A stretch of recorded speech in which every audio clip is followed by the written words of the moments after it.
move the motion. Thank you, Mr. Mundell, and it's a pleasure to serve under your chairmanship. I beg to move that this House has considered e-petitions 300,535, 326,261 and 574,305, all relating to the government's action plan for animal welfare. Since these petitions were launched, the government has published its action plan on the 12th of May 2021, setting out the government's plans, aims, ambitions across animal welfare. I know the Minister will want to go into more detail about the contents of this plan in her summing up, so I'll try not to steal all of her material, but I would just like to briefly say how much I welcome many of the commitments made in this plan, and it truly reflects, Mr. Mundell, the fact that the UK is a nation of animal lovers and that the government is keen to see the highest possible animal welfare standards put in place, not just in terms of our domestic aims and objectives, but also in terms of importing animals from overseas. Among the commitments made in the plan include 3 very specific commitments, all of which relate to one of the 3 petitions we are discussing here this afternoon. So I'm grateful to everyone who signed these petitions, who have demonstrated the power that they have to bring about change.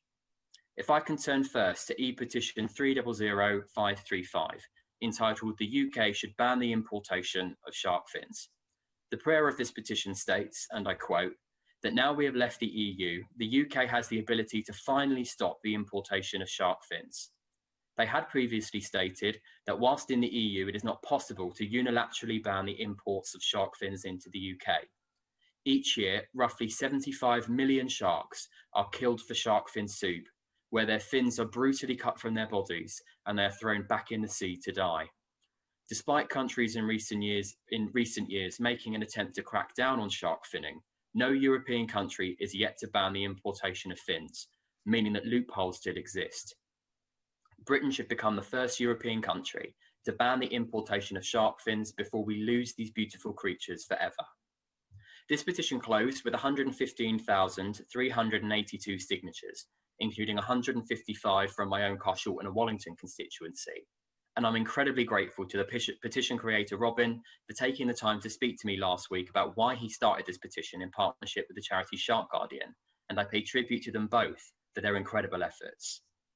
Now, as the government outlined in their response to this petition in November 2020, it is true that shark finning is an illegal practice in UK waters, but imports and exports mean that this is helping to keep the demand and consequently the practice alive.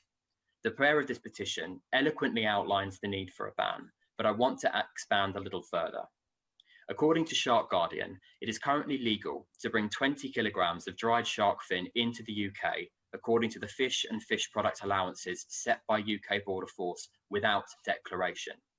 20 kilograms of dried shark fin potentially equates to hundreds of sharks being butchered dependent on their size. Many of these fins could belong to threatened shark species listed under CITES or the Convention on International Trade in Endangered Species. These could make their way into the UK illegally through this loophole. Also, it is also required to declare over £390 worth of goods to UK Border Force, but 20 kilograms of shark fin can have a value of more than £4,000, so it also identifies a huge tax evasion potential. It is therefore very welcome that the UK government has committed in the action plan to ban the import and export of shark fins to and from the UK. And the only clarification I would seek from the government today is a timeline for implementation.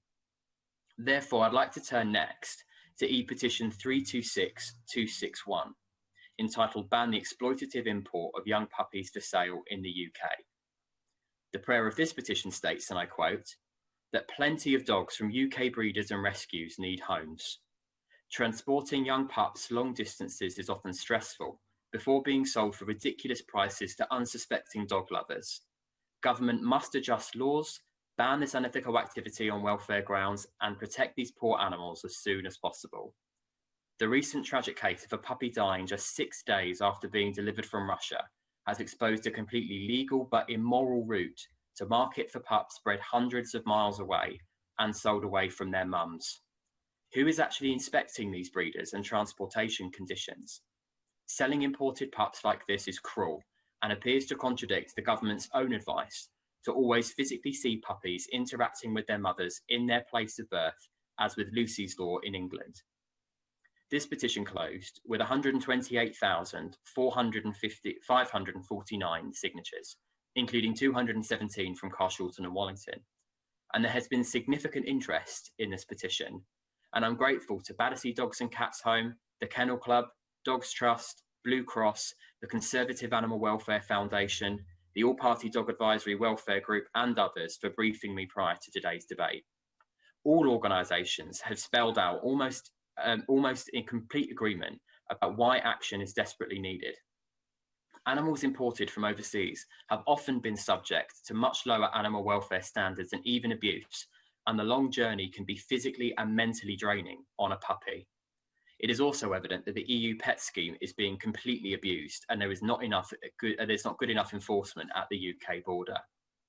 Again, the UK government has taken action since responding to this petition in the form of the action plan, which has stated that it will increase the minimum age that dogs can be brought into the UK, which has been largely welcomed, as well as the commitment to reduce the number of dogs and cats that can be moved under pet travel rules. There are many common themes from all the organisations that have approached me for a briefing prior to today's debate, which I hope the Minister can address in her response. These include the need to reduce the number of dogs that can be moved under these pet travel rules down from 5 to 2 or 3, an increase in maximum sentencing, and much better enforcement at the border, including using trained animal professionals and having trained staff available 24/7 so that it avoids lapses at weekends and out of hours. Additionally, any information the Minister can provide on timelines would be very welcome indeed. But finally, I'd like to turn to e-petition 574305, entitled Stop the Rising Number of Ear-Cropped Dogs in the UK. The prayer of this petition states, and I quote, that leading veterinary and welfare bodies are concerned by the alarming rise in ear-cropped dogs in the UK. Ear-cropping is illegal in the UK and an unnecessary, painful mutilation with no welfare benefit. The practice involves cutting off the part of the dog ears that flap, often without anaesthesia or pain relief. The RSPCA states that there has been a 621% increase in reports of ear cropping from 2015 to 2020. We believe a rise in UK celebs sharing images of their ear-cropped dogs on social media is helping to fuel this. While illegal to crop in the UK, it is not illegal to sell ear-cropped dogs, import them from abroad, or take dogs overseas to be cropped. These loopholes act as a smokescreen for those illegally cropping in the UK. We call on the government to close these loopholes and end the trend in ear-cropped dogs for good. This petition is still open, and at the time of writing this speech has over 104,000 signatures, including 147 from Carshalton and Wallington. And again, I'm grateful to the petition creators for speaking to me last week about why they felt that this was important. Similar to shark finning, the practice of cropping a dog's ear is indeed illegal in the UK, but importing and exporting is keeping the practice alive. However, there is an added pressure here, as the petitioners have outlined, as there has been a rise in the number of celebrities and so-called social media influencers who have been buying ear-cropped dogs and parading them online.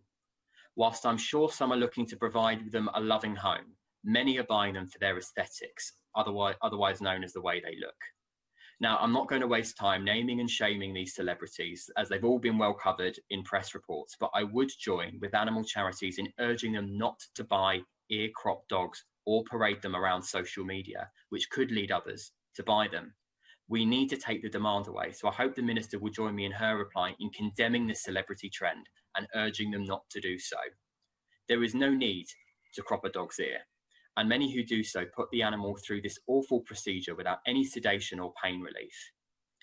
Again, I praise the government for bringing forward measures in the action plan in this area, which states it looks to prohibit the importation and non-commercial movement of dogs into Great Britain that have been subject to low welfare practices, such as ear cropping or tail docking, in line with domestic legislation on these practices. However, whilst the practice might be banned in the UK, UK-based companies are still offering do-it-yourself cropping kits for sales on online platforms such as Google or Amazon. So I wonder if the Minister could confirm what steps the UK government is also doing to tackle this. Could the Minister also confirm that this commitment to ban imports and non-commercial movement includes a ban on the private sale of ear-cropped dogs within the UK, regardless of whether the seller caused the dog's ears to be cropped in the first place? And finally, as with the other petitions, any news on timelines would be greatly appreciated. Overall, Mr. Mundell, the government should be commended for its action plan on animal welfare and in listening to the concerns of the petitioners that we are discussing today. I want to thank those who have signed each of these 3 petitions, who have demonstrated the power of the petition system in the UK, evidenced by the fact that all 3 have secured changes in policy. The big question coming out of today's debate must be when we can expect to see these measures brought before the House. However, I'd also like to add that where the UK is showing leadership, the lead petitioners I spoke to also spoke of how we cannot act alone. Whilst the UK may take this firm action, which I'm sure the Minister will further outline in her reply, overseas animals will still be subject to these practices unless we encourage others to follow our lead. So I hope the Minister will also touch on what we are doing to influence animal welfare standards around the world, taking advantage of hosting the G7 and our new trading relationships to ensure others can follow our example. Thank you.